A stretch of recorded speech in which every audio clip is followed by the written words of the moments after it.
Hi, it's Brittany from the Empurrium. Welcome back to my channel. Today is day 2 of Christmas in July 2024, and we're going to make a key fob.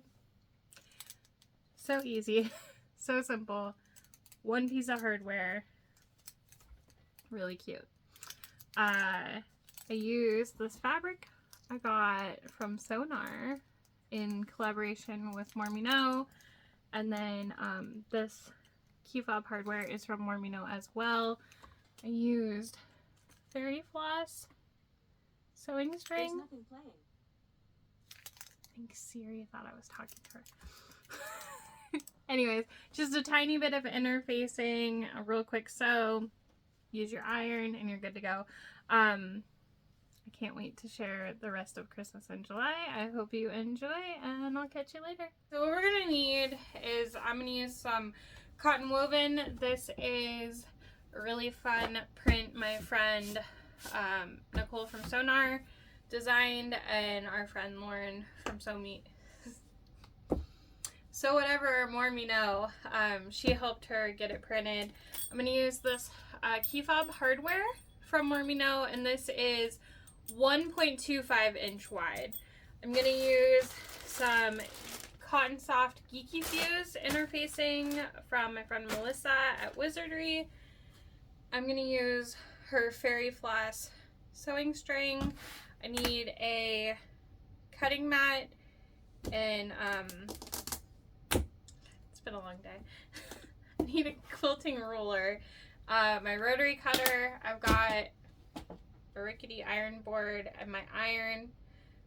And this is what we're gonna need. We're gonna sew it at the machine in a moment. But with this being 1.25 inches, we need to multiply that by 4 because we're gonna be double folding like we make straps for bags and things like that. So that would be 5 inches wide. So I used to make key fobs all the time, and I always made them an inch wide, but this hardware is 1.25, so that's what we're gonna do. If you'd like to try and like fussy cut your material, you can do that. I think I'm pretty much good to put this wherever. Now, one thing you want to keep in mind is, do you want your print to go like sideways, or do you want it to loop around? So pay attention to that orientation. I'm gonna kind of see where I think this is gonna be. I also like to make mine about 11 to 12 inches. You got to think like this would be 6 inches, and if you want to put that key fob on your wrist, I think I used to make them 11. Yeah, that seems about right. You want like, you like spread your hand out and kind of see how wide it is without scrunching it together, because you have to slide it over your hand to put on your wrist. So I'm gonna go 11 inches. I think that'll work great. And then I'm gonna see in my 5-inch mark. So you want to be like the first inch 0.25 and the last inch 0.25. You're not going to see those. Oh, I was on 4 inches, because those are the ones that are going to be folded on the inside. So 1.25 to 2.5, that's what it'll show on one side, and then 2.5 to 3 and 3/4. I know I'm mixing it. 3.75. That's going to show on your other side. If you want, you can play around and kind of slide that to where you're going to want it. So remember, when you fussy cut, it will affect like wasting fabric, but that is your decision to make how you want to go about that.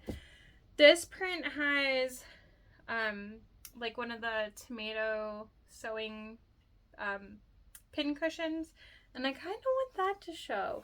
I think it'd be really fun if I had that show on one side and then the flower show on the other. So what I'll want to do is, I want that 2.5 inch mark to go directly in the center of what I want to show. And so that's going to be right here. And I want to slide to 11 inches. You want to make sure you're not going to cut anything underneath too. I wonder if I go to the bottom of my fabric. Yeah, I think this will work better for less waste. Okay. If you don't care about your placement, just go to the edge and cut it that way, and you are set.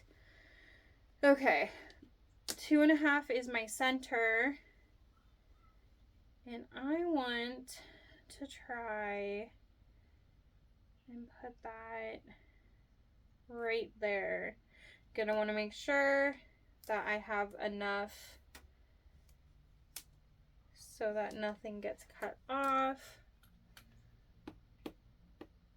Yes, this looks good. You can also play with the sizing too. Like if you make one and you're like, I really don't like how that worked, change it next time. So I'm gonna cut my inner facing next after I get this. Now this particular fabric, it is a cotton woven, but it's a little bit on the thicker side. It's the same base that I carry as well for my cotton woven. So if you fold it in 4, you can get an idea of how thick that's going to be. I could probably get away with not interfacing this. I also thought maybe I would cut my interfacing to half the width so it's only on 2 layers. And I was like, I'm just not sure. You could interface the whole thing. It would end up pretty thick. But I think, personally, for this one, I'm going to do the half. I want to keep it a little bit thinner. It's just where knowing your materials comes into play. So I cut that 5 by 11. I'm going to cut one that is 2.5 by 11.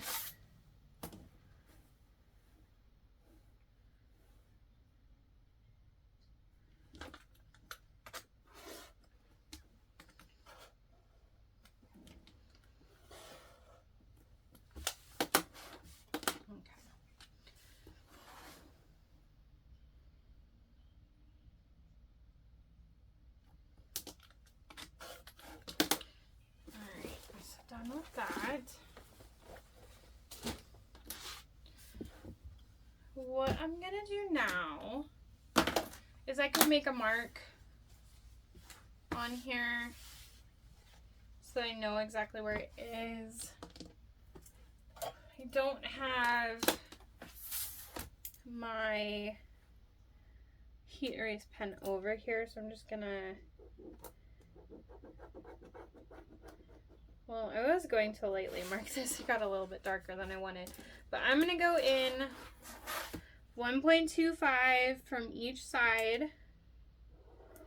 And that's going to give me an idea of exactly where I should have my interfacing.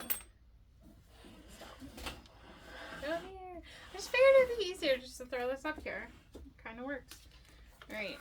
Yesterday's video had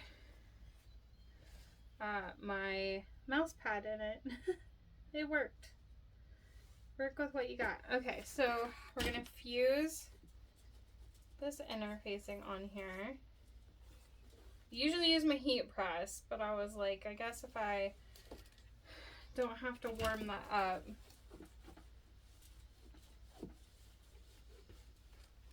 Okay, so once you have your interfacing, what we're gonna do is we're going to fold in half, hot dog style. And you're going to iron that. Apparently there is a lot of cat hair on this ironing board. Didn't even know. And then you're going to take each side, fold into the center.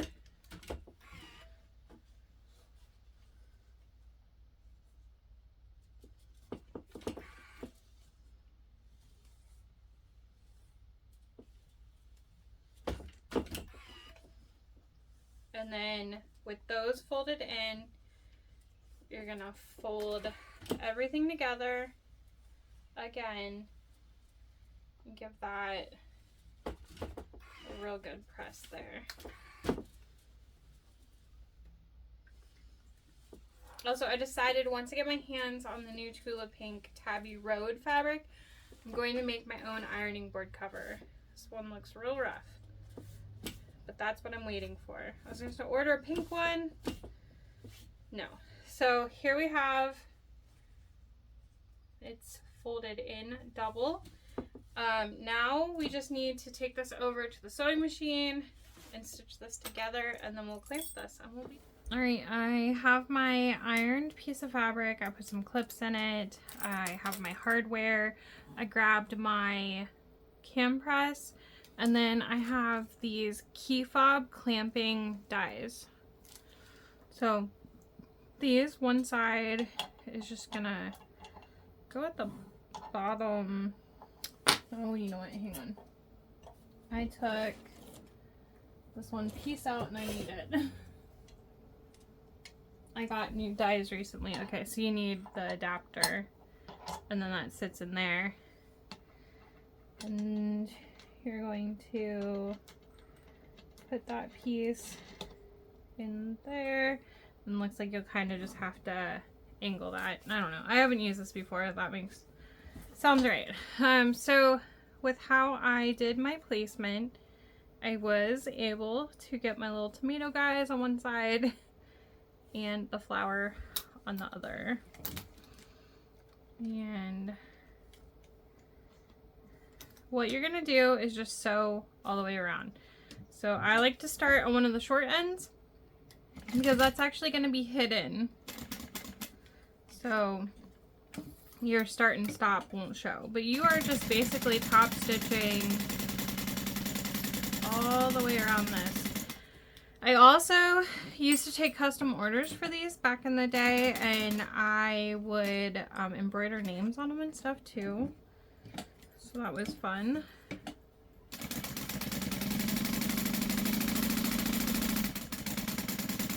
Like I said, you are just stitching all the way around. And now what you have to do is you need to decide which side you want to be the outside and which side you want to be the inside. I do want the tomato pin cushions to be on my outside. So I'm going to call this my wrong side, and I'm going to put wrong sides together. I'm going to match those up, and I'm going to stitch back and forth at the edge of this a couple times, just to really have those secured together. I find that helps because one side can't tug out and cause pressure for the other. Now we just gotta put the hardware on. So you're going to slide the hardware all the way in. And actually I think, because this feels very slippery, I've never done this before because I didn't use double-sided tape back when I made them a lot. I'm gonna put some double-sided tape here, like kind of on the edge. This is completely optional, okay? Like I said, I never used to do this. It doesn't want to stick. There we go. Okay, so that's on there. And then I'm just going to let that help this stick here. How I used to do this, because I did not have a specific clamp or anything, is I would wrap pliers in like a towel or some tissues or something, just so that the little teeth on it wouldn't dent my hardware. And then I would press it. But like I said, I got this hardware, so I'm going to push this in here. I'm trying to line it up. And then basically this is just a clamp, and it's going to clamp that together. There's little teeth on one side, and that goes into the fabric. So when you're pulling, it pulls against it. You can turn it the other direction, give it a little press too. Oh. But then there you go. That's it. You have a cute little key fob. I like the 1 1/4 inch. That is nice. It feels nicer. Lauren Mormino from Mormino, she has these in all the finishes. I think I actually have them all. Maybe not. I have rainbow and black nickel, but I think she has all of them. So you can definitely check that out. I'll link it. And then, like I said, this fabric was kind of limited, but I think Nicole's gonna run more later. But I'll link Sonar, and then I'll link my thread and interfacing I use too. So thanks so much. I hope you are enjoying Christmas in July, and I can't wait to share the rest of the week. Have a great day.